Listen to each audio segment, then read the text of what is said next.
derecho de irse al bosque, de emboscarse.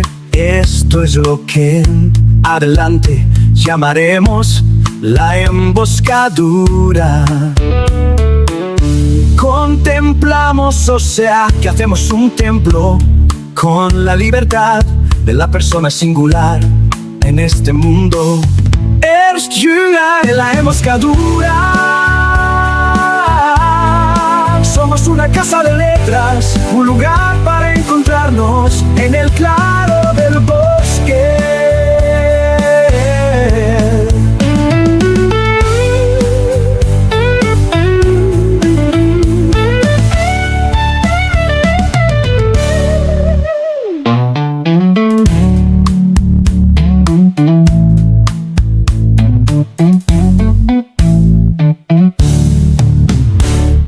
Muy buenas noches, estamos en el Café Bar Encanto Karaoke en Laureles, calle 42, número 7114, en el Taller del Zorro con Juan Serrano. Hoy, Galileo versus la Iglesia, mito o realidad.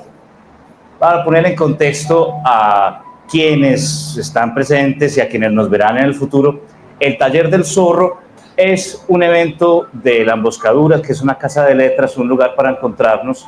La Emboscadura nace desde que estábamos en la universidad, cuando pensábamos en abrir un espacio para leernos y para leer a los autores que se acercaran a nosotros.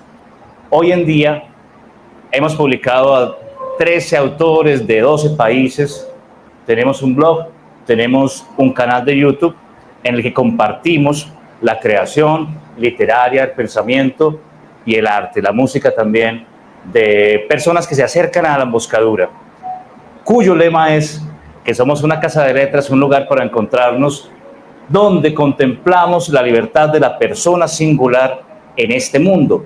En el Taller del Zorro, que hacemos acá todos los lunes en Encanto, Café Bar Karaoke, con público en vivo, presentamos artistas, presentamos pensadores.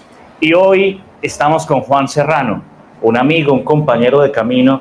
Digo yo, Juan, te quiero hacer una linda introducción, pero antes quiero advertir que tenemos 3 momentos en el Taller del Zorro. Vamos a hacer una charla en la que fundamentalmente nos preocupa la creatividad. A los artistas y pensadores que traemos acá, las preguntas principales es sobre la creatividad en tu ciencia o la creatividad en tu disciplina. Y hoy vamos a hablar con Juan sobre la creatividad en la ciencia y la disruptura o la ruptura del pensamiento de Galileo. Luego vamos a leer una parte de Orgullo y Prejuicio de Jane Austen. Porque acá tenemos un club de lectura, un club de lectura de las señoritas Darcy. Nos encanta la obra de Jane Austen, Orgullo y Prejuicio, y estamos repasando su novela más célebre en homenaje a ese espíritu romántico de la mujer inglesa, que es el espíritu de la mujer finalmente. Y terminamos el evento con un bailongo karaoke, siempre pensando en trascender el pensamiento y el arte también en el cuerpo, con un agradecimiento en el baile y en el canto. Así que, Juan, bienvenido al Taller del Zorro. Ya habías estado hablando de astronomía y astrología. Por favor, una palabra para tu público de bienvenida. Bueno, gracias por la invitación, Silvio. Buenas noches. Sí, efectivamente ya habíamos estado hablando del tema de astronomía y astrología, y hoy estaremos hablando sobre Galileo Galilei y concretamente sobre lo que ha sido denominado el caso Galileo, es decir, el conflicto de Galileo con la Iglesia, concretamente con la Inquisición. ¿Qué pasó ahí? Entonces, ¿cierto? Confrontaremos algunos de los mitos que hay al respecto con la realidad histórica. Extraordinario, me encanta. Entonces quiero, para dinamizar el diálogo desde ese principio del Taller del Zorro, que es la creatividad, haciendo la pregunta que va a conducir este río, y es, Juan, finalmente entonces, ¿cuál fue la idea creativa? ¿Cuál fue la ruptura que tuvo Galileo ante la ciencia y ante la tradición del pensamiento en su época? ¿Cuál fue esa idea, por decirlo en otras palabras, genial? ¿O en qué se funda su creatividad? ¿Qué es lo nuevo que le presenta al mundo Galileo? A partir de ahí hablaremos, luego también contextualizaremos, pero quiero hacer esta pregunta. Claro, buena pregunta, Silvio, y es difícil de responder porque no podemos reducir a un personaje como Galileo a una sola idea. Al igual que, cierto, Copérnico, Kepler, Newton, todo ese periodo que es tan rico históricamente, científicamente, filosóficamente, pero pues Galileo obviamente es uno de los padres de la ciencia moderna, algunos lo denominan el padre del método experimental.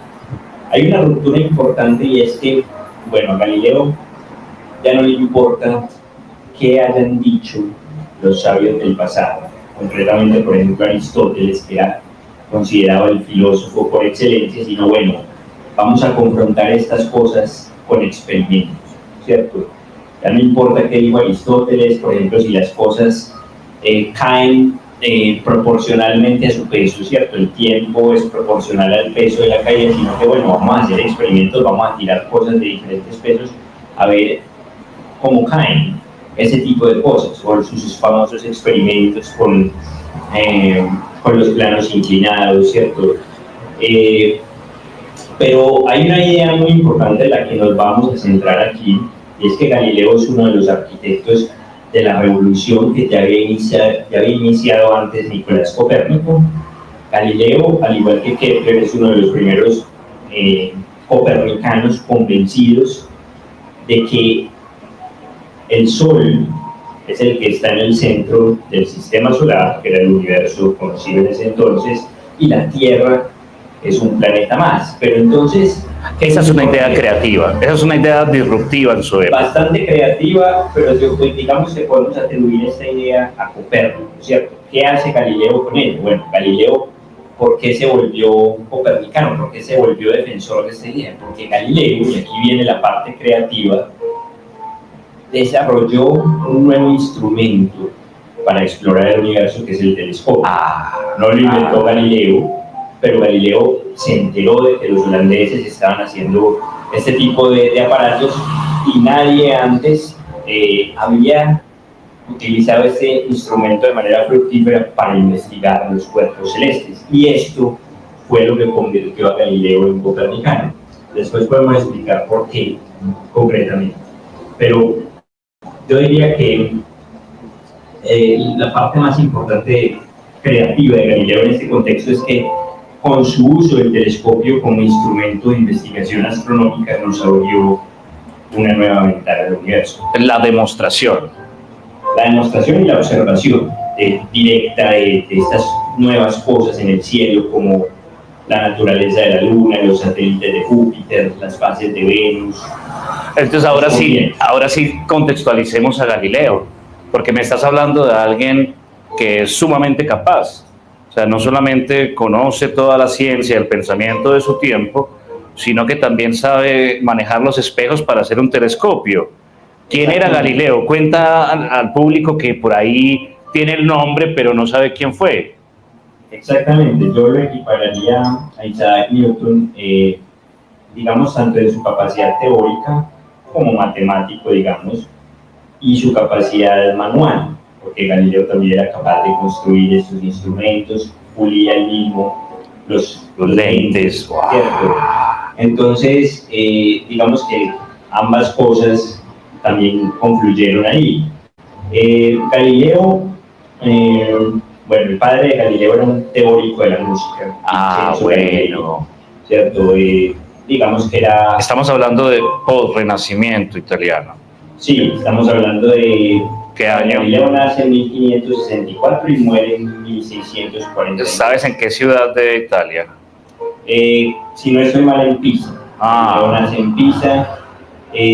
Entonces, ¿qué es lo que pasa aquí? Galileo empieza a estudiar medicina, pero realmente no es como lo suyo, ¿sí? Esta es la disección de los cuerpos y todo esto. Galileo, lo suyo realmente eran como las matemáticas y el construir instrumentos, todo esto. Entonces, digamos que los primeros años considerados como científicos o de investigación de Galileo, bueno, él se desempeñó como profesor de matemáticas particular y luego en universidades y fue incursionando en estos temas. ¿Y qué es lo importante aquí?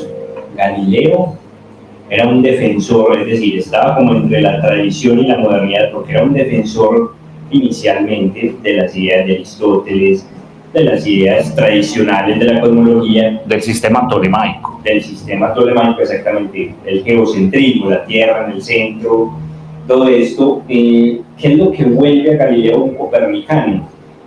Sus observaciones con el telescopio. Entonces, digamos que fue un instrumento, no fue la lectura de los antiguos, ni nada de eso, ni de los contemporáneos, ni de Copérnico, por ejemplo, lo que lo llevó a ser un copernicano. Lo que realmente lo convenció fue las cosas que él empezó a descubrir con el telescopio. Usted dice algo muy valioso ahí, porque es un señor que en una época en la que, y todavía hoy, hay quienes prefieren creer más en la idea que en el hecho, en la idea perfecta que en la realidad.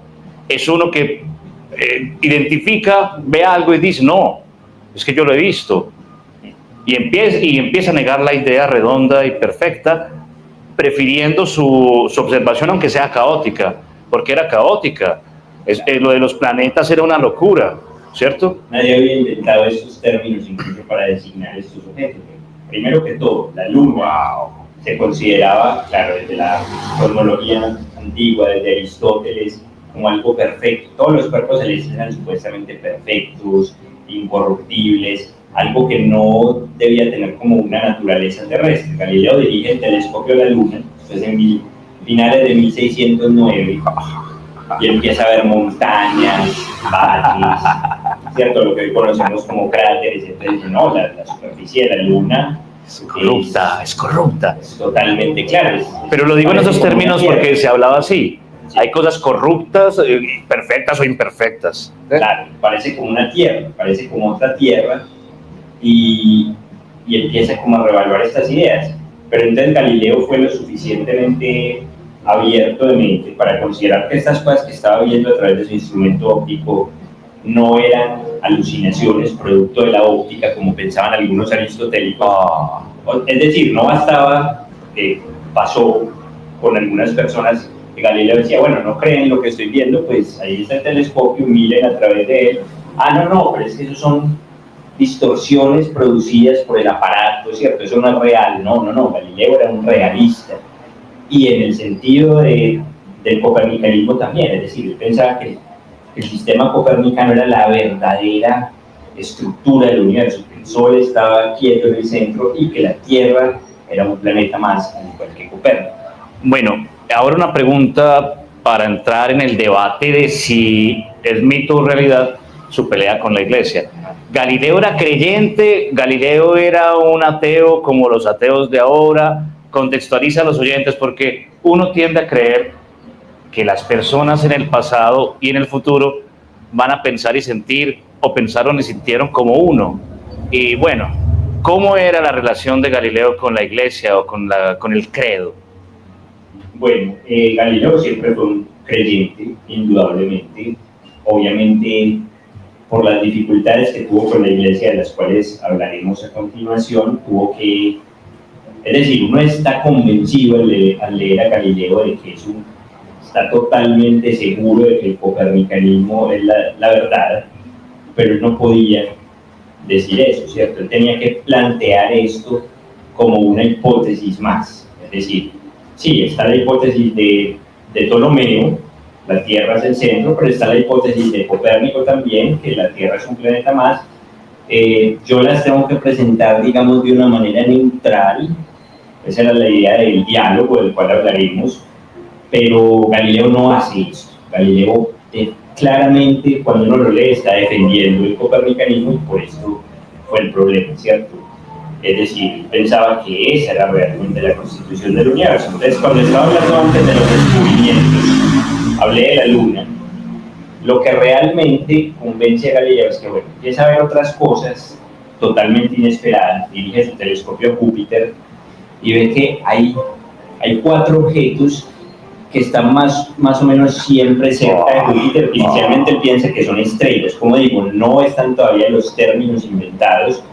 Kepler, contemporáneo de Galileo, fue el que inventó el término satélites para designar esos objetos que estaban en torno a Júpiter. Ni siquiera Galileo los llamaba estrellas. Entonces Galileo no fue el primer humano que los vio. Sí, Galileo sí fue el primer humano que los vio. Está datado eso. Galileo fue el primer ser humano. Sí. Y no solo que los vio, sino que juiciosamente fue siguiendo noche por noche, cuando nos permitía el clima, haciendo los dibujos, porque claro, todavía no había fotografía. Entonces Galileo era también un buen dibujante, por ejemplo los dibujos de la luna, ¿cierto? Galileo, de hecho, pues tenía que saber de perspectiva y todas estas cosas para poder hacer estos dibujos, claro. Entonces él empezó a ver esos objetos, pero vio que una noche había 2, vio que otra noche había 3, vio que otra noche había 4, después desapareció uno, porque hay unos que, claro, se eclipsan detrás de Júpiter. Entonces él dedujo, no, es que estos objetos están girando alrededor de Júpiter, es como un sistema solar en miniatura. Entonces ya no tenemos un solo centro, sino que tenemos otro centro, ¿cierto? Como otro sol, a partir del cual están girando, alrededor del cual están girando otros 4 objetos, que él los puso las estrellas medicias. Satélites es un término. ¿Medicias? Medicias. Medicias. De Medici, ¿cierto? De la casa de Medici. De su patrón, el Cosimo II de Medici. Él era, pues, Galileo era su matemático y su filósofo de corte, de la corte de Medici. Entonces, en honor a su patrón, bautiza estos objetos que descubre en torno a Júpiter. Entonces, bueno, ahí ya hay una cosa. Pero lo que realmente vuelve a Galileo Copernicano es que resulta que observando a Venus a través del telescopio, él ve que Venus es como una pequeña luna, es decir, presenta fases, al igual que la luna. Entonces a veces está creciente, a veces está iluminada a la mitad, a veces está oscuro porque digamos que nos está dando la espalda, y a veces se ve lleno, se ve con la cara totalmente iluminada, pero digamos más pequeño en tamaño. ¿Qué pasa con esto? En el sistema de Ptolomeo es impensable que Venus pase a través del todo ciclo, del ciclo completo de fases. Es decir, en el sistema ptolemaico, por la disposición, que pues obviamente hay que verlo gráficamente, pero no lo puedo mostrar acá, Venus nunca se va a ver lleno, nunca se va a ver la cara completa iluminada de Venus. Entonces Galileo dice, definitivamente, Ptolomeo es falso. Eso no puede ser cierto. ¿Cuál es el problema? Que Galileo no conocía o de pronto no le prestó mucha atención a otra alternativa que había, que era el sistema de Tycho-Brahe. El sistema de Tycho-Brahe, que es como un híbrido, la Tierra sigue estando en el centro del universo y el Sol gira alrededor de ella, pero los otros planetas giran alrededor del Sol. Es algo más complejo. Y en ese sistema, Venus sí puede presentar las fases completas también. Entonces, pero Brahe es anterior, no es posterior a Galileo. No, Brahe nació en 1547, un poco anterior. Y murió por allá en 1601, antes de que Galileo hiciera sus observaciones telescópicas, pero el sistema del mundo de Brahe ya estaba publicado. Ya estaba, pero digamos Galileo nunca le paró seriamente, ¿cierto? Y en ese sistema también Venus, es decir, lo que pasó con el descubrimiento de las fases de Venus es que eso descartaba definitivamente a Ptolomeo, pero quedaban otros 2 sistemas, el copernicano y el de Tycho-Brahe. El de Tycho-Brahe nunca lo consideró Galileo, entonces por tanto Copérnico tenía que ser el sistema, ¿cierto?, verdadero, y la Iglesia, obviamente su cosmología oficial era la de Ptolomeo. Entonces digamos que la campaña de Galileo fue, bueno, vamos a tratar de convertir aquí a la Iglesia al sistema verdadero. Entrando con un diálogo, como lo has dicho, más o menos centrado, no entrar a negar, sino a proponer que se podían unir. Pero quiero advertir algo, porque como este es un programa, decimos un taller de creatividad que hemos dado con un punto, y es la creatividad en la ciencia, ¿cómo se hace? Existe una teoría de la que me gustaría hablar ahora, pero a través del ejemplo de Galileo que nos acabas de demostrar, y es la intuición. queridos amigos, oyentes, los que nos verán después, puede parecer chistoso o asombroso, pero esto lo estudia la lógica de la abducción. Y la lógica de la abducción plantea que precisamente la ciencia encuentra la creatividad a través de la hipótesis que se basa en la observación y el asombro. De la siguiente forma, lo explica el filósofo estadounidense George Peirce, dice: la mente, cuando se asombra ante algo que sucede en la naturaleza, por ser asombroso, lo primero que hace es lanzar una hipótesis para resolverlo porque no lo comprende. Y casi siempre está en lo correcto. Es asombroso que suceda, pero el ser humano se ha movido así y la ciencia nació así. A través del asombro lanza hipótesis para resolverlo. Y acá usted está dándonos la prueba de que esto fue lo que hizo Galileo. Ante algo asombroso como ver que los satélites, que estos puntos cambiaban día a día, lanza una hipótesis de trabajo. O sea, él dice, es asombroso, luego debe ser porque. Ahí es donde entra la creatividad en la ciencia, según George Peirce, a través de lo que se llama la lógica de la abducción. Normalmente cuando no le hablan del método científico es como algo muy aburrido y es como algo muy... Pues es por los profes de epistemología. Como algo muy rígido también. No por la ciencia. Una receta, ¿cierto? Como si cualquiera siguiendo ese método pudiera hacer ciencia, pero realmente hay unos saltos imaginativos también, ¿cierto? Caso concreto también el de Copérnico.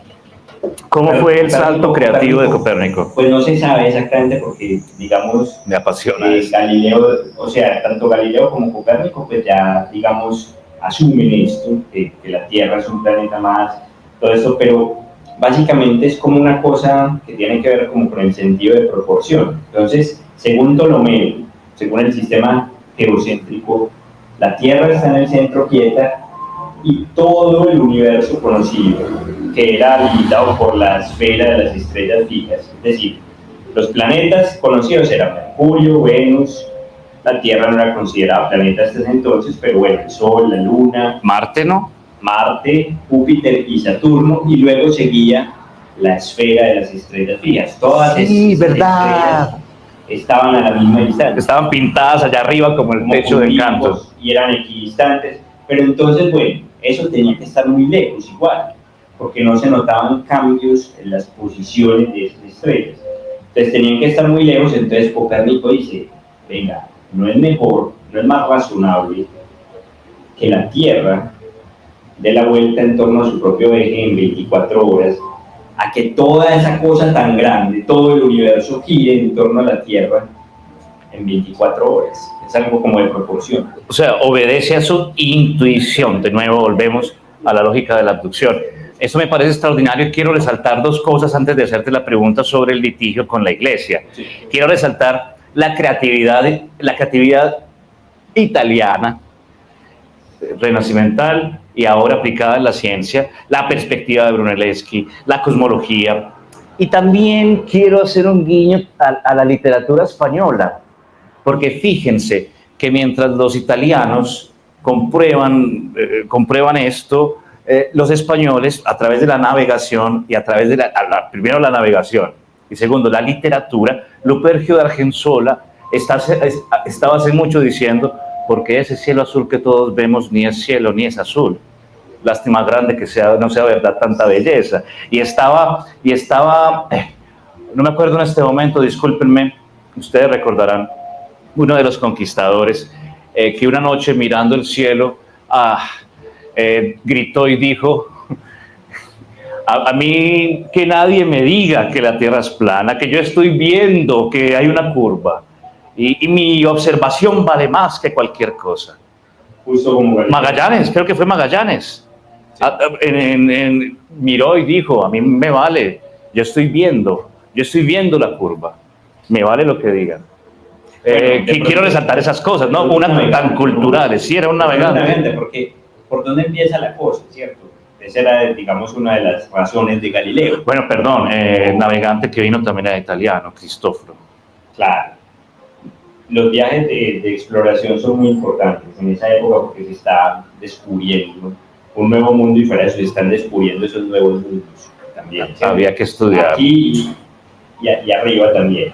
Entonces, por ejemplo, cuando Galileo empezó a utilizar el telescopio, él lo ofreció, por ejemplo, a los políticos en Venecia como un instrumento que era de importancia, digamos, más estratégica. ¿Por qué? Militar incluso. Sí, militar, porque yo empiezo a ver el horizonte, cosas que no se pueden ver a simple vista, este instrumento las acerca. Entonces un barco que todavía no puedo ver a simple vista, con este instrumento lo puedo ver, pero Galileo observaba una cosa, y es que, bueno, y eso ya lo habían observado varios, no solo Galileo. Yo empiezo a ver primero el mástil, ¿cierto?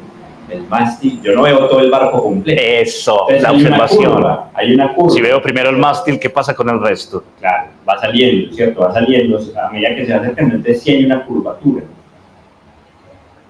Que bueno, todos los que hemos ido al mar alguna vez hemos tenido una experiencia de sentirnos planetarios y sentir la curvatura.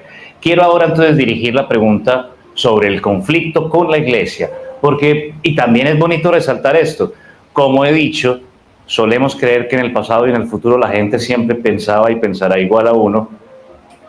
La mayoría de estos científicos que ahora la gente recuerda como que rompieron con la Iglesia, eran sumamente devotos, católicos, papistas, Galileo mismo, claro. Entonces, ¿cuál fue el conflicto con su propia iglesia? Qué tristeza, ¿no? Que un señor que ame una iglesia termine peleando con ella por ser su ojo un dron al infinito. Cuando tú narrabas lo que él hizo con su telescopio y que él pintaba los satélites, yo tuve la metáfora, no sé, de que ese ojo de Galileo era una nave como la de hoy, exactamente como la que hoy está en Marte. Claro. Pero claro. era él desde acá con su casero. Galileo no pierde tiempo, ¿cierto? Hay un señor en esa misma época, Thomas Harriot, en Inglaterra, que tenía un telescopio y son unos bocetos muy, si ustedes los ven, muy rudimentarios, nada que ver con los de Galileo, de la Luna. Y además él no publicó. Galileo se puso las pilas con esto, sacó sus Sidereus Nuncius anunciando estos descubrimientos, es decir, la estructura de la Luna, los satélites de Júpiter. Fuera de eso dirigió el telescopio a lo que conocemos como la Vía Láctea, que es como, se ve como una nubecita, ¿cierto? Que hoy sabemos que es la galaxia, y Galileo se da cuenta de que estos son cantidades y cantidades de estrellas que no se pueden diferenciar, ¿cierto? Esos descubrimientos, el Sidereus Nuncius, a diferencia del diálogo, está originalmente en latín, entonces fue un texto dirigido a los sabios, sí. Claro, uno de ellos Kepler, y Kepler inmediatamente, sin tener telescopio, sin poder comprobar por sí mismo esto, ¿qué dijo? Cree inmediatamente en Galileo y dice, Galileo, tenemos que unirnos en esta campaña copernicana, ¿cierto? En pocas palabras, y además Kepler se lanza en unos vuelos. Kepler también era muy teólogo, era un teólogo. Kepler, yo diría que más. Era un brujo, ¿cierto? Kepler no era un brujo, pero, o sea, sus vuelos imaginativos iban más allá de los de Galileo. Galileo, digamos, es... Bueno, paréntesis, es que Juan ha leído, ha estudiado, ha meditado, ha estado en la casa de estos señorotes y me ha dicho, por ejemplo, Newton era prácticamente un brujo. Un extraterrestre, ¿no? Pero la cosa es que sí, o sea, Kepler, por ejemplo, se lanza unos vuelos imaginativos sin haber podido comprobar esto. Él cree inmediatamente en los descubrimientos de Galileo. Incluso en su respuesta al Sidereus Nuncius, que se llama la conversación con el mensajero sideral de Galileo, es una carta extensa, dice Galileo, seguramente habrá unos tiempos futuros en que, así como los navegantes están recorriendo ahora los mares, otro tipo de naves, ¿cierto?, de barcos mejor equipados se lanzarán al espacio. ¡Wow! Ya interplanetario, ¿cierto? Eso lo estaba diciendo Kepler. Y Kepler escribió una obra que es considerada una de las primeras obras de ciencia ficción, el Somnium, donde imagina un viaje a la Luna, cómo serán los habitantes de la Luna, y cómo se ve todo desde la Luna, ¿cierto? Ya ubiquémonos en la Luna, no en la Tierra, cómo son todos los movimientos. Es también un tratado de astronomía, cómo son los movimientos de todo. Pero en ficción. Porque en ficción, pero a la vez es una obra de astronomía, ¿cierto? Porque el punto de Kepler era como, bueno, nosotros pensamos estando aquí, que todo está quieto, pero si nos vamos para la luna también, todo estará quieto para nosotros y lo que se mueve es el resto. Wow. Pero no nos bifurquemos más. Vamos a hablar sobre Vamos al caso Galileo, en qué momento y cómo pelea Galileo con la iglesia. ¿Por qué? Listo. Bueno, sobre esto, primero que todo, hay varios mitos. Algunos los hemos escuchado, ¿cierto? ¿Cuáles son los mitos, por ejemplo, referentes al caso Galileo? Primero que todo, ¿Cuál? Galileo, al igual que Giordano Bruno, en 1600 fue quemado en la hoguera. Ese es quizá de los más comunes, ¿cierto? O Galileo fue torturado, o Galileo fue excomulgado. ¿Eso es mentira? Todo eso es mentira. ¿Nada de eso pasó? Nada de eso pasó. Wow. Ni fue ejecutado, ni fue torturado. Ni excomulgado ni siquiera. Ni fue siquiera excomulgado. Galileo Ahora, no significa lo que quería. no hayan tratado bien. Bueno. Para allá vamos. Entonces, ¿qué pasó? Bueno, Galileo, como ya les dije, empieza a hacer estos descubrimientos y se convence, puesto que él estaba cierto. No era un dilema para él escoger entre Tycho Brahe y Copérnico, sino bueno, Ptolomeo es falso, entonces vámonos con Copérnico, esa tiene que ser la cosmología verdadera, es decir, la Tierra es un planeta más y el Sol está quieto en el centro, y Galileo empieza, o sea, ya como copernicano convencido, empieza por allá en 1615 la cosa, con una cosa que se llama la Carta a la Duquesa Cristina de Lorena, donde Galileo trata de abordar ciertos pasajes bíblicos, digamos de una manera crítica y decir, bueno, concretamente hay un pasaje bíblico en el libro de Josué que dice que, claro, cuando Yahvé ordenó exterminar alguna de estas poblaciones, Detener el sol en el cielo. Exacto. Digamos, no estaba rindiendo el día, Claro. O sea, el día se estaba acabando para que Josué acabara de ejecutar su masacre, ¿cierto? Entonces, Dios le da este poder a Josué, detén el sol en el cielo. ¿Qué implica eso? Que es el sol el que se está moviendo, no la tierra. Pero entonces Galileo coge eso y dice, no, venga, es que esto lo están poniendo de esta manera, porque es que la Biblia está dirigida a una gente muy primitiva, que no va a entender de cuestiones científicas, nada sofisticados, entonces lo pusieron en esos términos, pero realmente lo que se detuvo fue la tierra. Entonces empieza a ser hermenéutica bíblica, y obviamente esto no, ¿cierto? Galileo, un filósofo natural, un matemático, metiéndose cuestiones de teología, Para hacer encajar, para precisamente para hacer cuadrar la escritura con su nueva visión del Aquí mundo. no hay conflicto, simplemente estos pasajes los tendríamos que reinterpretar a la luz de Copérnico, pero eso no se lo podían decir a esta gente tan primitiva, sino que claro, le dicen, sí, el sol se detuvo en el cielo, pero no fue el sol lo que se detuvo. Entonces, obviamente este tipo de cosas ya empiezan como... Lo más lindo es que él finalmente cree en la escritura. Sí. O sea, él cree en la escritura, entonces quiere hacerla encajar con su nueva visión del mundo. Entonces, demos el siguiente paso. En 1616, año siguiente de la carta a la duquesa Cristina, ahí viene lo que podríamos llamar coloquialmente el sapo, ¿cierto?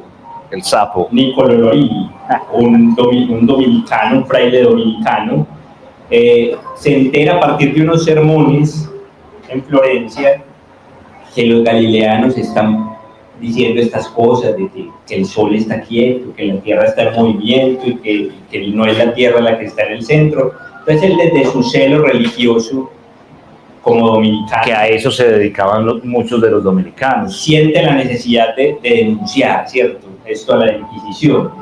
Hay unas personas, unos disque galileanos, que están diciendo estas cosas tan horribles, ¿cierto?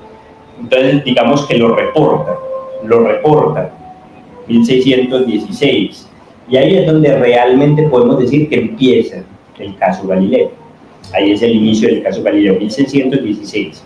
¿Qué pasa ahí? Bueno, Galileo en ese momento, pues digamos que no ha publicado mayor cosa, no ninguna de sus obras importantes todavía al menos, y Galileo es citado a Roma. A Galileo lo hicieron ir varias veces a Roma, y le hicieron como una admonición, le dijeron, bueno, vea, estas cosas que usted está defendiendo, esto no va de acuerdo con las escrituras entendidas literalmente. Lo que pasa es que Galileo no entendía las escrituras literalmente, ¿cierto? Galileo las reinterpretaba. Entonces, esto no va de acuerdo con esto.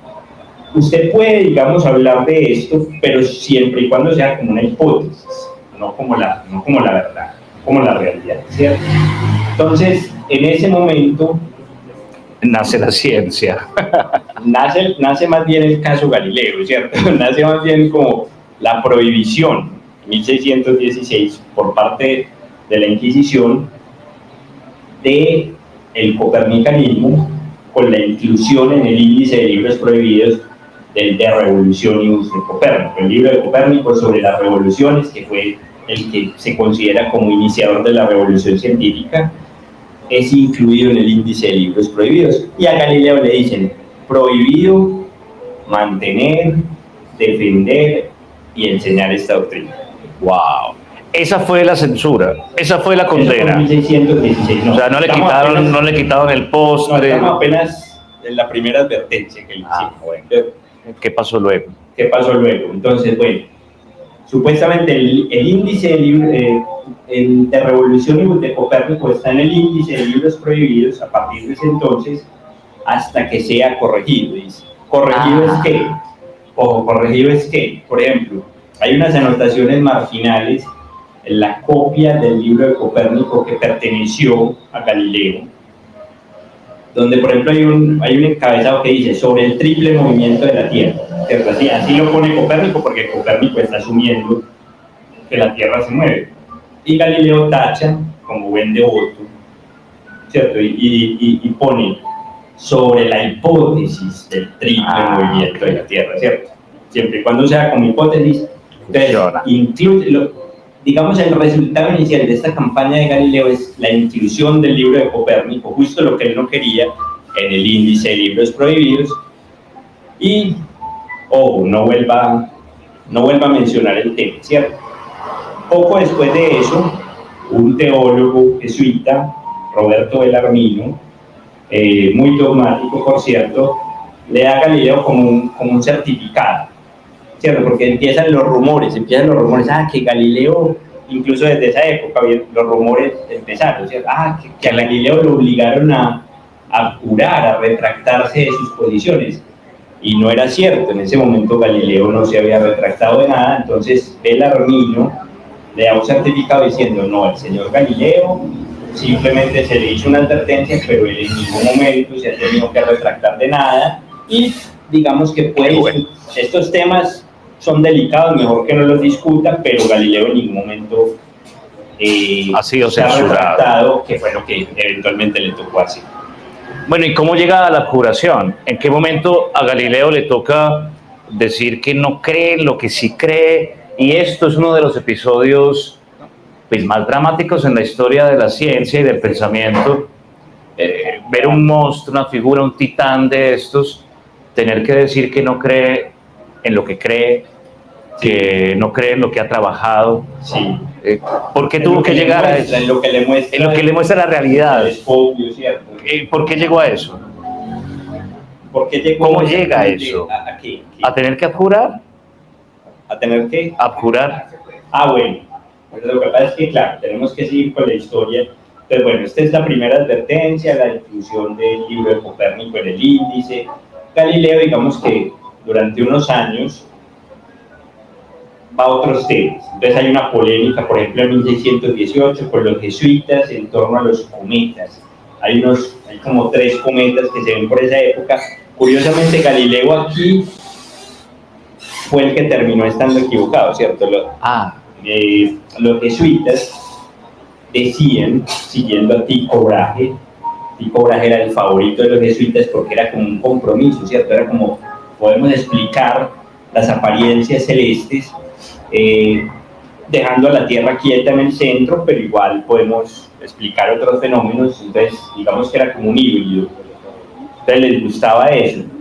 Y los jesuitas seguían a Tycho Brahe en poner a los cometas con cuerpos celestes, como cosas que estaban más allá de la atmósfera de la Tierra, eran cuerpos celestes. Galileo Curiosamente, en eso, hasta el final, siguió siendo un aristotélico. Galileo decía, no, los cometas son fenómenos atmosféricos. Suceden acá, Suceden. como si fuera pólvora. Eso no está por allá tan lejos. Extraordinario, los veía muy cerca, seguro. Entonces, Pues sí, lo o sea, sentía veía cerca. Como le explicaba Aristóteles, como exhalaciones de la atmósfera, nada de eso. Mientras que los jesuitas, siguiendo el Tycho Brahe, los ponían Afuera. más allá de la luna, como supralunares. Entonces, esa fue, digamos, como esa primera confrontación. Bueno, ya había habido una confrontación anterior, porque Galileo en 1613 publica un tratado sobre las manchas solares, también observó el sol. Ustedes se preguntarán, bueno, ¿cómo observó el sol?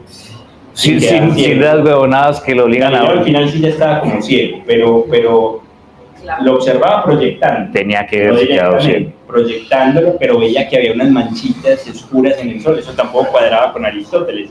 El sol es imperfecto, ¿cierto? Pero entonces, ahí sí Galileo tenía la razón y los jesuitas no. También fue una disputa con los jesuitas. Galileo decía, esas manchas tienen que ser nubes, otro tipo de cosas que están en la superficie del sol. Mientras que los jesuitas decían, no, esos son como planetas pequeños que pasan frente al sol. ¡Ay, qué lindo debate, por Dios! Sí, ese fue el de las manchas solares. Y luego el de los cometas. Entonces Galileo ya estaba en pelea con los jesuitas, ¿cierto? Por varios temas. 1623 Galileo publica El Ensayador, que es una polémica con Horacio Grazi, uno de los jesuitas, ¿cierto? En torno a esto de los cometas, todo eso, pero todavía no viene la obra que... la obra cumbre de Galileo y la que lo llevó directamente al problema. ¿Cómo se llama esa obra, Juan? Esa obra se llama El diálogo sobre los dos grandes sistemas, el tolemaico y el copernicano. Bueno, entonces quiere decir que Galileo iba hasta el final. Claro. Porque si después de ser... Por su convicción. Sí, y era una convicción que tenía que ver con lo científico, pero también con lo religioso. Cuéntanos entonces de qué trata este libro y por qué peleó con la iglesia, por favor. ¿En qué momento? ¿Cómo se le ocurrió? Sí.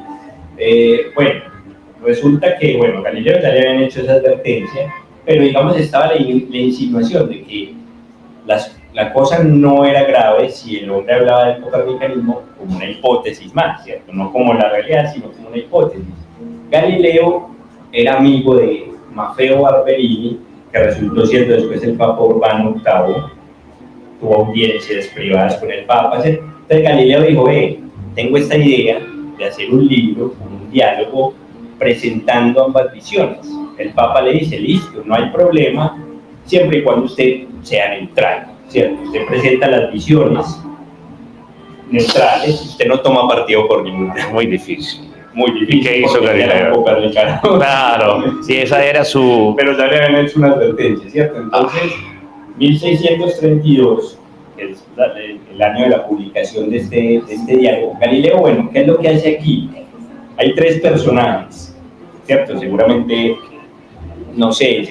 se inspiró en los diálogos platónicos, ¿cierto? Hay tres personajes.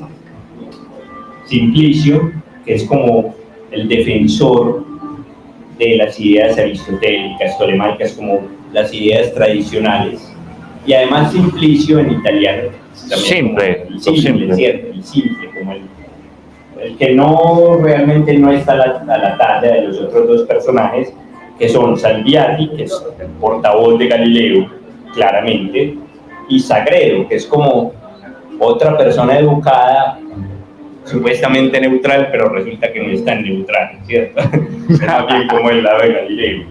Entonces, claro, no es un diálogo, digamos, tan balanceado como se presentó, pues, digamos, de hecho, este diálogo es interesante porque pasó toda la aprobación, es decir, a Galileo ya le habían hecho esa advertencia y todo, pero el diálogo es aprobado, el diálogo lo leen. ¿Y quién lo censura?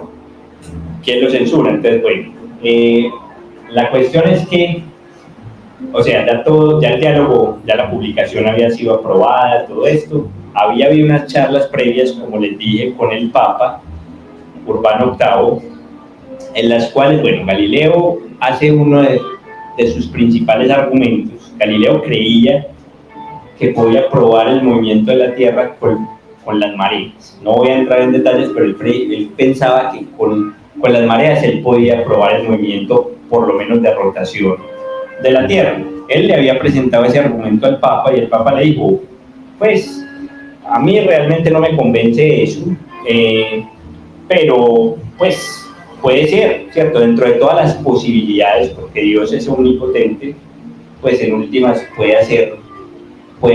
esa puede ser una posibilidad, pero puede haber muchas otras posibilidades en que las mareas ocurran que no necesariamente prueben el movimiento de la Tierra, ¿cierto?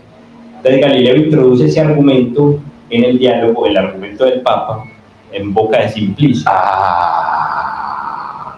Prácticamente está ridiculizando. En boca de Simplicio, el personaje simple, tosco. Entonces, claro, cuando empiezan a leer el diálogo, se dan cuenta de que el diálogo realmente... Cuando gente que entiende de sarcasmo lo empieza a leer, cuando los no simplicios lo empiezan a leer. Entiende de sarcasmo y que ve claramente que Galileo va por el copernicanismo.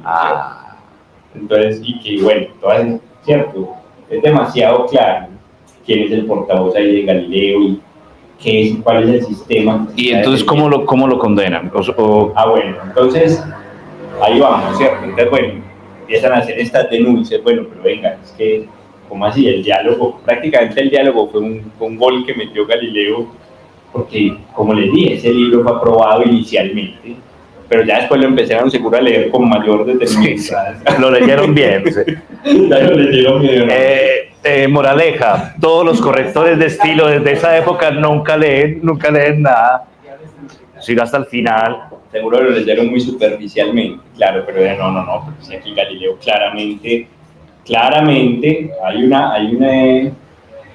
hay un reporte de un jesuita, Melchior Inchofer, que dice, no, Galileo claramente aquí está defendiendo el copernicanismo, ¿cierto? Es demasiado claro. A los que sabían leer, los jesuitas. No está haciendo negocio. Entonces, digamos que ahí hay otro sapo, ¿cierto? Fuera de Lorini, después entonces Inchofer dice, no, claro que Galileo, y por tanto Galileo está violando la admonición que ya se le hizo en 1616 de no defender, de no enseñar, de no mantener el copernicanismo. Entonces ahí sí empieza propiamente el juicio, pues. El juicio, bueno, el caso. Y la condena, para saltarnos toda la parte del procedimiento, de cómo, sí. ¿Cuál fue el veredicto y por qué? Y vamos a leer la juración. Acá la tenemos desde Italia, la hemos traído. Entonces, claro, Galileo obviamente es citado de nuevo a Roma y claro, ya tiene que comparecer estamos hablando de 1632 el diálogo, 1633 el juicio, en el que Galileo ya es un hombre de 70 años, ¿cierto? Ya qué pena, tiene que ir varias veces a Roma y... Bueno, pero vivió mucho para su época. Claro, vivió mucho y o sea, mal no le iba. Los Medici le daban bien, para investigar, sí. Mejor que a usted la universidad, compañero. No, mejor cualquiera. Pero entonces, resulta que, sí, con todas estas denuncias del diálogo, entonces, ¿cuál es? O sea, digamos ya como la sentencia, hay varias declaraciones de Galileo, que esas declaraciones cuando uno las lee, dice, bueno, Galileo no está haciendo tampoco del todo honesto cuando dicen que él fue totalmente neutral. No. Que él no estaba defendiendo el copernicanismo, claro que sí. Entonces, a Galileo le dicen, bueno, diga la verdad, ¿cierto? Usted sí lo estaba defendiendo, diga la verdad o tenemos que recurrir a otros métodos, la tortura, ¿cierto? Entonces digamos que si hay una amenaza de tortura en cierto momento, pero Galileo dice, no, yo estoy aquí para obedecer, básicamente hagan conmigo lo que quieran, y me someto a la sentencia de ustedes. A su iglesia, a su sociedad, se entregó y... ¿Cuál es la sentencia? ¿Cuál es la sentencia? Galileo es condenado como... a ser un gato negro. O sea, la condena es sospecha vehemente de herejía. ¡Ay, qué linda condena! Sospecha vehemente de herejía, compañere. Y entonces, el primer resultado es que ya estaba prohibido el libro de Copérnico, prohíben también el de Galileo. ¿Cierto? De La revoluciones circulación o todos. del diálogo de Galileo. Ah, del De diálogo. revoluciones ya estaba prohibido. Ah. Entonces ya entra también el libro de Galileo ahí, ¿cierto?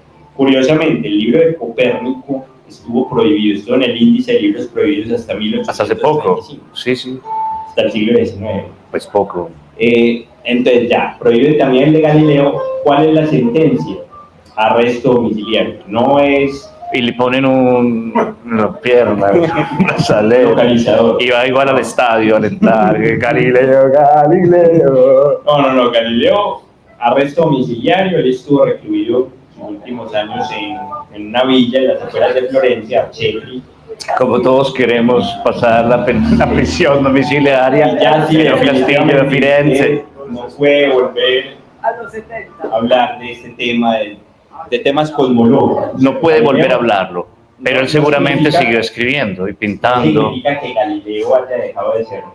Galileo. Algunos dicen que incluso su trabajo más importante, fuera del diálogo, es otro diálogo que escribe en esos años, el diálogo sobre dos nuevas ciencias, bajo arresto domiciliario, que ya es un tratado sobre el movimiento de los cuerpos, bueno. no sobre cosmología ya.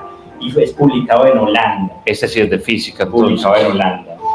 Sí, es un tratado más de física, más que de cosmología. Ya Galileo definitivamente no vuelve a hablar de esos temas, porque claro, ya con esa sentencia de que, bueno, usted tiene que olvidarse de eso y además retractarse o abjurar de esta posición que usted está defendiendo, y eso es lo que vamos a... Bueno, entonces vamos a leer ahora la abjuración de Galileo, que como he dicho es un momento dramático, la historia del pensamiento, un titán abjurando a su pensamiento y a los hechos, negando su propia realidad.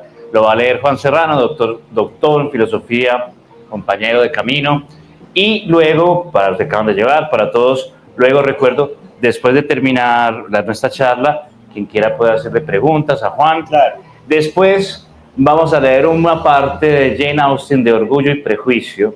Acá tenemos un club de lectura de Jane Austen, así que voy a invitar a quien quiera pasar a leer, sobre todo a Fabiola, un poquito de Jane Austen, y luego terminamos el evento con nuestro bailongo karaoke. Así que vamos a escuchar a Juan Serrano leernos la abjuración. La abjuración de Galileo. De Galileo. Es el documento que Galileo tiene que leer ante la Inquisición, que ya, digamos, se considera como el cierre del caso, ya después de lo cual, como les dije, la sentencia fue arresto domiciliario y leer unos salmos, pero bueno, ya esto es como el documento oficial. Dice así, Luz. Grabarlo en otra Dice perspectiva. así: yo, Galileo, hijo de Vincenzo Galilei de Florencia, de 70 años de edad, presente personalmente en el juicio y arrodillado ante vosotros, eminentísimos y reverendísimos señores cardenales de toda la República Cristiana, contra la herejía y la maldad generales, inquisidores, teniendo ante mis ojos los sacrosantos evangelios que toco con mis propias manos, juro que siempre he creído, creo ahora, y con la ayuda de Dios creeré en el porvenir todo aquello que mantiene, predica y enseña la Santa Católica y Apostólica Romana Iglesia. Pero tras haberme sido jurídicamente requerido con precepto por este santo oficio, que debía abandonar completamente la falsa opinión de que el Sol es el centro del mundo e inmóvil, y que la Tierra no es el centro del mundo y que se mueve, y que no podía sostener, defender ni enseñar de ningún modo, ni de palabra ni por escrito, la mencionada falsa doctrina, y tras haber sido notificado que dicha doctrina es contraria a la Sagrada Escritura, por haberlo escrito y publicado un libro en el cual, el diálogo obviamente, en el cual trato esta misma doctrina ya condenada y aporto razones con gran eficacia en favor de esta sin aportar ninguna solución, he sido juzgado vehementemente sospechoso de herejía. Esto es, de haber mantenido y creído que el Sol es el centro del mundo e inmóvil, y que la Tierra no es el centro y que se mueve. Por tanto, queriendo yo apartar de la mente de vuestras eminencias y de todo fiel cristiano esta vehemente sospecha razonablemente concebida contra mí, con corazón sincero y fe no fingida, abjuro, maldigo y detesto los mencionados errores y herejías, y en general todos y cualquier otro error, herejía y secta contraria a la mencionada Santa Iglesia. Y juro que en el porvenir no diré nada nunca más ni afirmaré de voz ni por escrito cosas tales por las que se pueda tener de mí semejante sospecha, sino que si conociera algún hereje o que sea sospechoso de herejía, lo denunciaré a este santo oficio, o bien al inquisidor u ordinario del lugar en el que me encuentro. Dramático. Juro además y prometo cumplir y observar enteramente todas las penitencias que me han sido o me serán impuestas por este santo oficio, y si contravengo alguna de mis mencionadas promesas y juramentos, Dios no lo quiera, me someto a todas las penas y castigos impuestos y promulgados por los sagrados cánones y otras constituciones generales y particulares contra tales delincuentes. ¡Wow! Así me ayude Dios y estos santos evangelios suyos que tomo con mis propias manos. Yo, el mencionado Galileo Galilei, he jurado, prometido y me he comprometido como se menciona arriba, y en testimonio de la verdad, con mi propia mano he firmado la presente cédula de mi juración y la he pronunciado, palabra por palabra, en Roma, en el convento de la Minerva, el día 22 de junio de 1633. Yo, Galileo Galilei, he jurado, como consta arriba, con mi propia mano. Wow. Entonces, ahí tenemos este texto. Por ninguna parte, ojo con el lenguaje, ¿cierto? Galileo es literalmente tratado como un delincuente. Por ninguna parte, y ahí viene otro de los mitos, está el ejur si muove, ¿cierto? Exacto, nunca lo dice. ¿Cierto? Que Galileo supuestamente... Antes de morir. Después, no, incluso después, inmediatamente después de la curación, cuando iba saliendo del juicio, que ese es otro de los mitos, dijo, ejur si mueve. Sin embargo, se mueve. Sin embargo, se mueve la tierra. Eso es mentira. Eso es un fake. Que le hubieran dicho, venga. Un fake de los trolls de la historia que siempre han existido. Obviamente no podría haber dicho eso sin correr riesgo, incluso su vida. Entonces, esos últimos años son de confinamiento en la vida de Archetri, escribiendo el diálogo sobre las nuevas ciencias, tratado del movimiento. Ya Galileo no vuelve a tocar el tema de la cosmología, pero básicamente esto fue Y se dedica al movimiento, que también, atención, porque se dedica al movimiento, pero lo que hace es refutar a Aristóteles en cuanto a la concepción aristotélica del movimiento. Por otro lado, lo refuta, que es maravilloso, algo que no podía entender la orden dominicana. Y quiero contar algo algo que me viene a la mente ahora cuando lees la Juración y nos pones en historicismo, o sea, nos ubicas al personaje con su época y la mente de su época. ¿Sabes en qué pienso, Juan? Que él era un hijo de Firenze. Él era uno, como me has dicho, de los Medici, cuidado por los Medici, ¿cierto? Y esto es evidente en toda la historia de la que hemos hablado. Él es llamado a Roma, a donde otra jurisdicción, ¿cuál? La papal, la romana, les dice, hágale pues, sí, estoy de acuerdo, sí, juro, pero vuelve a su casa, a unos jardines, porque uno dice, no, y lo mandaron por allá a una casa, no, conozcan ustedes los castillos, los palacios de los Medici. O sea, lo que quiero decir es que si esa ciencia fue posible, también es a partir de Florencia, no de Roma. Porque es de Florencia donde sale la perspectiva, la ingeniería, la literatura, la lengua italiana, la lengua vulgar sobre la lengua latina. Es la florentina la que sale de Dante, Petrarca, ¿cierto? Y también Galileo es un hijo, Galileo es 200 años después del Dante. Tiene esa cosmovisión y un hombre universal que sabe en su momento decir, y esto lo quiero, sin mente lo digo, la vida vale más. Alguno dirá, no, abjuró contra sus propias ideas qué traicionero, no fue capaz de irse a la muerte. Ok. Sí, pero él fue y dijo, listo, y después va donde su señor amigo en Firenze a tomar vino, a comer el chancho, a bailar y a estudiar Aristóteles. Bajo supervisión del Santo Oficio. Sí, pero la publicación, no y la investigación. Y ellos tenían muy claro eso, y por eso después llegó Descartes, ¿no? Que una cosa es lo que yo puedo pensar y otra es la que yo escribo y publico. Y en mi intimidad soy completamente libre e inmenso. Y eso Galileo lo prueba. Dos cositas. Sí. Es interesante por lo que decías que el mayor biógrafo de Galileo, Stillman Drake, también el traductor de Galileo al inglés, que escribió una obra que se llama Galileo at Work, como Galileo Galileo en el trabajo. O sea, la dedicatoria de ese libro es: sin ambigüedad, dedico este libro a Florencia.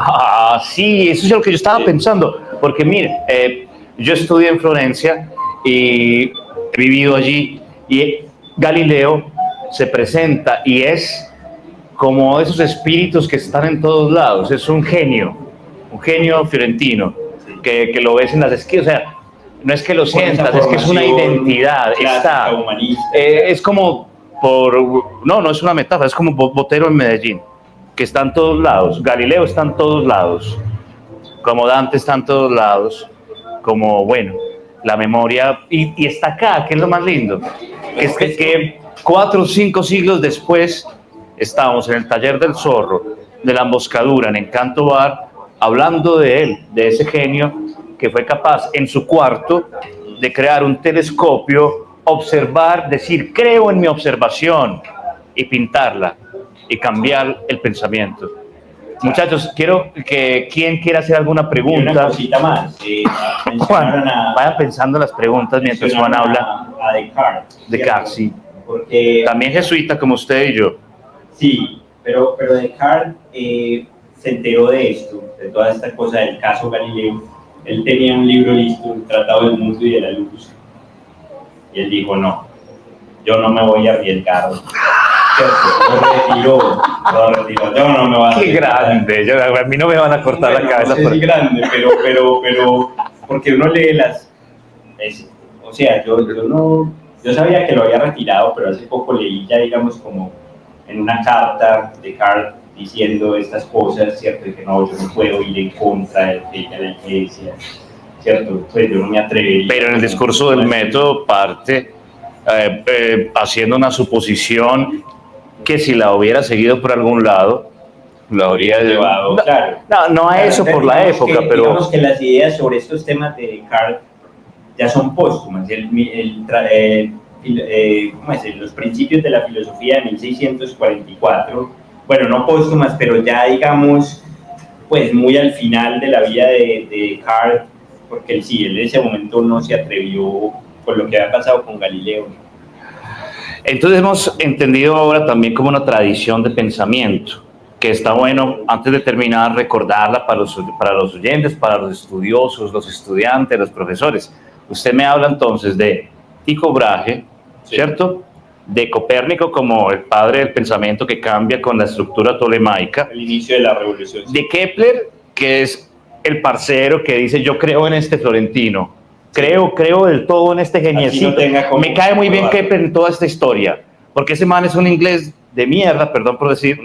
Un alemán de mierda, que está por allá en Alsace, donde sea, con mucha nieve, escucha que un señor en Florencia hace eso y dice, le creo a este parcero. Se necesita tener un colega así en la vida. Claro.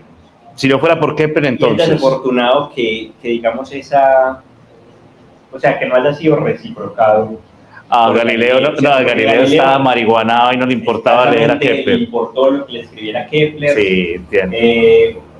Por ejemplo, Kepler le pedía abiertamente que Galileo le leyera a varios políticos, ¿cierto? Y nunca le mandó uno a Kepler. Nunca le mandó uno a Kepler. Kepler. Freddy quiere hablar. ¿Quieres hacer una pregunta? Kepler llegó a ver una vez, por primera vez por telescopio, porque el elector de Colonia recibió uno de esos telescopios de Galileo, ¿cierto? Y se lo prestó a Kepler, pero no por Galileo. Ahora, no sé qué tanto vería que... ¿Cuánto costaría, primero, cuánto costaría hacer un telescopio? Para pasárselo a un colega, bien, sí, claro, pero primero se lo manda el que le puede dar plata para hacer otro. Digo yo que no hago telescopios, pero sí talleres del zorro. Y hablando de talleres del zorro y otras literaturas, recuerdo que ahora vamos a leer un pedacito de Orgullo y Prejuicio de Jane Austen, porque acá hacemos un homenaje a la literatura femenina y al romanticismo y a la exploración del espíritu de la mujer inglesa que hizo Jane Austen, una grandísima escritora. Así que voy a invitar a María Esperanza, ya que Fabiola me dijo que como que no, pero si tú quieres, leamos una parte del tercer capítulo después. María Esperanza sí no se acojona. Pero antes, ¿quién quiere hacer alguna pregunta o algún comentario? Freddy, amigo, por favor, si quieres, siéntate acá. Tienes que pasar ese escollo, pero muchos escollos en la vida hemos pasado. Freddy también fue compañero de estudios. Estoy muy contento de tu presencia, hermano. Felicitaciones por el tema, pues. Independiente que vos seas amigo, no, magistral, las charlas tuyas son muy buenas, hombre. Bueno, no, vea, yo sí aquí pues en algún momento ya había compartido el tema con Juan Diego, creo que hace como 20 días habíamos hablado del tema, y bueno, uno tendría que ponerse también en esa posición de, bueno, me matan, o sea, sigo fiel a mis convicciones, me muero fiel a mis convicciones, o me tengo que retractar. Porque, a ver, Juan, yo sí pienso una cosa, o sea, mira lo que cuando leíste, sí, arrodillado, vos decís que no lo trataron mal, pues que la cosa no, pero Diego, mucha humillación, sí. No, pero humillado sí fue. O sea, ¿cómo así que? Claro, exactamente. Entonces, sí hay algo de pesado en el tema. Y que tenga que decir, sí, o sea, yo ante ustedes me retracto acá, no, la cosa es pesada, para mí me parece que la cosa tampoco fue, pues, y que tenga uno que dejarse de uno de sus convicciones. Porque entonces aquí viene un caso que sería muy bueno que más adelante en este espacio también lo conversáramos, y es el tema de Bruno, de Giordano Bruno. Ese tema hay que, porque tengo entendido que con Giordano Bruno la cosa sí fue a otro precio. A menos de 500 metros hay una estatua hermosa de él. Sí, señor, acá por el Parque de los Mangos. Sí. Entonces, claro, a mí sí me parece que la cosa, sí, como decís vos, es humillante y sí, pesada. No, realmente me parece pesado, y qué tristeza que eso haya tenido que terminar de esa manera. Bueno, la otra pregunta que te iba a hacer es la siguiente. Vos estás hablando ahorita de que el libro lo retiran de los libros como censurados. En algún momento en 1835 creo que dijiste. Sí, el de Copérnico. Bueno, listo, la pregunta es esta.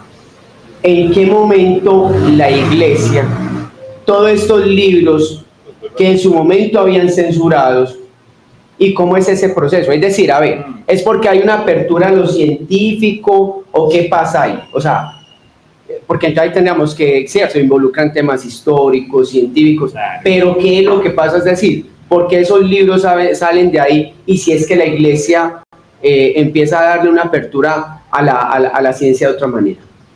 ¿Listo? Freddy, pues qué extraordinaria pregunta, hermano, me encanta, gracias, hermano. Muy buena pregunta, pero no importa ahora porque no sé exactamente cómo fue ese proceso y, por ejemplo, por qué se demoró tanto. Porque uno dice 1835, han pasado siglos. O sea, el copernicanismo, digamos que la consumación del copernicanismo es Newton, ¿cierto? Siglo XVII, siglo XVIII ya, ¿cierto? El copernicanismo está totalmente aceptado. No sé cuáles fueron esos procesos que retardaron tanto la retirada de este libro de Copérnico. Esa apertura, porque eso es una apertura. Porque estamos hablando de al menos de un siglo de retraso. Además, no solamente el retraso en retirar el libro de Copérnico del índice de libros prohibidos, sino el retraso en pedir perdón la Iglesia Católica. Juan Pablo II, en 1992, pide perdón a Galileo, 4 siglos después, ¿cierto? Uno dice, uy, pero siempre demoraron, sí, más vale tarde que nunca, pero sí, se demoraron, pero también quiero apuntar a algo que es un objetivo de la emboscadura y del taller del zorro, y es que fíjese que se necesita uno mucho, ser mucho y ser valorado mucho y también tener mucho poder para que un papa después de 3 siglos te pida perdón. No. Usted puede escribir en este momento es el papa y nadie le va a importar ni nadie le va a mandar nada, incluso en la época. Pero otra cosa es que hasta Juan Pablo II tenga que salir a pedirte perdón, era porque eras una persona no únicamente talentosa, sino que algún tipo de otro poder tenía. Espiritual ya lo hemos hablado, era uno que hablaba con Urbano II, era uno que hablaba con los papas y les decía, mira, el mundo es así, no como tú creías. La emboscadura y el taller del zorro tienen como objetivo ayudar a salir de la trivialidad y ayudar a salir de la marginalidad en el sentido de que queremos escucharnos. Por eso cada lunes traemos a cada un artista, un pensador, para hablar con él sobre lo que él piensa, sobre lo que él crea, sobre su creación, sobre su arte. Y bueno, no todos fueron Galileo y les pidieron perdón. Quiero dedicarle este taller del zorro a esos, a los que no fueron Galileo, ayudaron al crecimiento de la ciencia y nadie les ha pedido perdón. Y con esto, Juan, ¿qué tal si damos paso a la lectura de Jane Austen? Sí, un último comentario respecto a la intervención de Freddy, y es que, claro, yo también siento más simpatía por personajes, digamos, que van hasta el final. Van hasta el final, exactamente. Sí, claro, el caso concreto de Giordano Bruno, y era un antecedente que Galileo tenía en mente, porque lo de Bruno fue en 1600. Entonces Galileo sabía lo que podía pasar, ¿cierto? Galileo de pronto dijo, no. Pero obviamente, claro, digamos que uno por preferencia hubiera querido eso, pero por otra parte, digamos, la humanidad no hubiera tenido el diálogo sobre 2 nuevas ciencias si hubieran quemado a Galileo, ¿cierto? Entonces, a veces, cierto tipo de personas conceden a favor de la posteridad de su pensamiento y de su vida a jurar, yo me arrodillo, pero que no quemen mi obra. Hay opciones, lo han tomado algunos. Gracias, y su obra se inmortalizó. Aplausos. Gracias. Y quiero recordar algo muy bonito, hermano. Ya ese señor me lo tenía que aguantar desde hace 40 años, porque es compañero de colegio también. Y ya hemos hecho tres charlas contigo. El carro de Faetón, cuando estábamos en la universidad, en la aula abierta de la poesía, hace 2 años. La charla que hicimos sobre astronomía y astrología en vivo, y ahora ustedes sí conocían me acuerdo de mucho. Y bueno, y ahora acá en Canto Café Bar. Bueno, en nuestro te voy a invitar, Juan, a que vas con tu público, que tome la cervecita. Vamos a pasar en el orden del día a hacerle un homenaje a Jane Austen. ¿Por qué? Porque es una escritora que queremos mucho, que explora el espíritu femenino, sus 4 hermanas, sus 4 hermanas. Vamos a leer de ahí. Le pedimos a Serrano. Juan, tú puedes voltear el televisor de allá hacia acá, para que nosotros leamos hacia eso.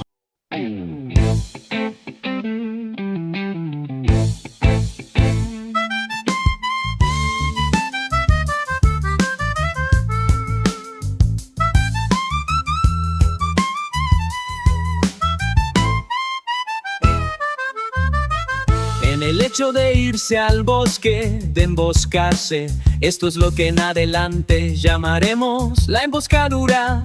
Contemplamos, o sea que hacemos un templo con la libertad de la persona singular. En este mundo, Erzuga, en la emboscadura, somos una casa de letras, un lugar para encontrarnos en el claro del bosque.